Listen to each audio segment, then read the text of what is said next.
श्री कृष्ण कहते हैं कि विपरीत परिस्थितियाँ, चुनौतियाँ, समस्याएं हमें और अधिक निखारती है।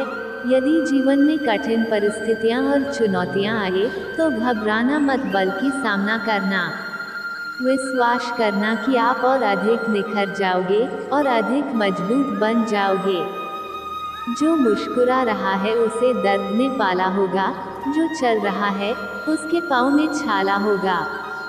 बिना संघर्ष के इंसान चमक नहीं सकता। जो जलेगा उसी दिए में उजाला होगा। संघर्ष क्यों बचे संघर्ष से? संघर्ष ही तो जीवन की आत्मा है। जितना कठिन संघर्ष होगा उतनी ही शानदार जीत होगी। एक बार एक किसान भगवान से बहुत ही नाराज हो गया। किसान बहुत मेहनती था, बहुत मेहनत से वो खेतों में अनाज उगाता, उसकी देखभाल करता, पर अक्सर उसकी फसल खराब हो जाती। कभी सूखा पड़ जाता, कभी बाढ़ आ जाती, कभी तेज धूप, कभी आंधी, कोई न कोई कारण बन ही जाता कि उसकी फसल खराब हो जाती।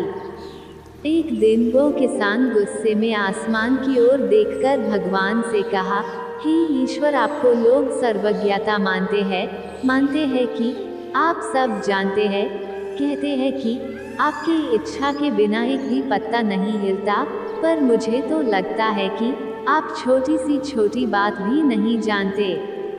आपको तो ये भी नहीं पता कि खेती बाड़ी कैसे करते हैं। अगर आप जानते होते तो हर समय जो बाढ़, आंधी और तूफान आते हैं वो कभी नहीं आते। आप नहीं जानते कि कितना नुकसान उठाना पड़ता है हम किसानों को। यदि आप मेरे हाथ में ही शक्ति दे दे कि जैसा मैं चाहूँ वैसा मैं मौसम कर दूँ, फिर आप देखना मैं अन्न के भंडार लगा दूंगा। भगवान इस किसान के तीखे वाक्य सुनकर मुस्कुरा रहे थे और वो किसान के सामने प्रकट होकर बोले, मैं आज से तुझे ये शक्ति देता हूँ कि तुम अपनी खेतों पर तुम्हारी जैसी इच्छा हो तुम वैसा मौसम कर दोगे। मैं बिल्कुल भी दखल नहीं दूंगा, तुम्हारी इच्छा से सब कुछ होगा। किसान बहुत खुश हो गया। किसान ने गेहूं की फसल अपनी खेतों में बोई। अब उसे लगा कि खेतों को धूप चाहिए तो खेतों को धूप मिले, जब पानी बरसना चाहिए तभी पानी बरसा। आंधी, तूफान, बाढ़ कुछ भी उसने अपने खेतों पर आने नहीं दिया। किसान के खेत में इस वर्ष ऐसी फसल हुई जैसी कभी नहीं हुई थी।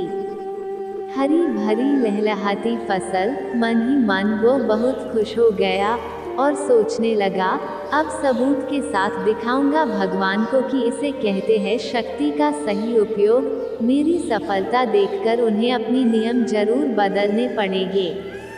कुछ दिन गुजरे, फसल कटने को तैयार हो गए।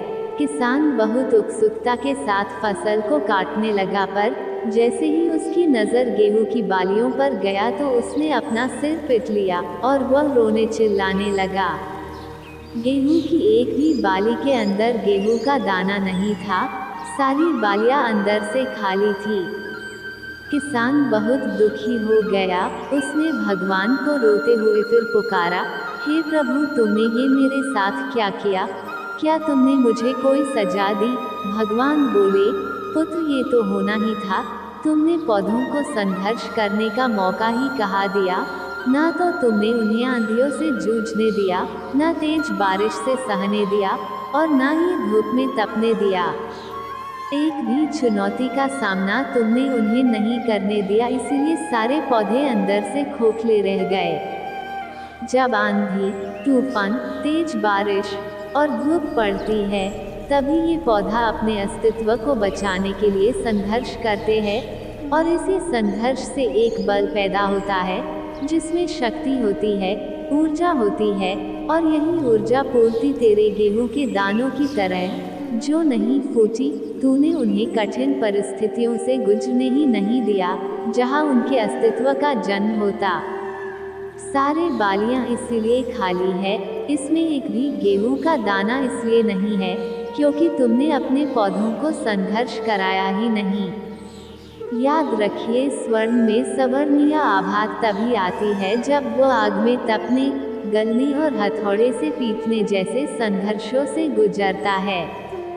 कोयले का टुकड़ा हीरा तभी बनता है जब वो उच्च दाब और उच्च ताप की मुश्किल परिस्थितियों से गुजरता है।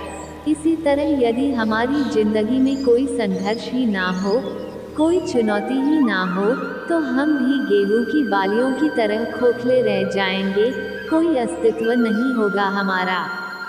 किसी ने कितना सही कहा है, जिंदगी जीना आसान नहीं होता, बिना संघर्ष कोई महान नहीं होता। जब तक ना पड़े हथौड़े की चोट, तब तक पत्थर भी भगवान नहीं होता।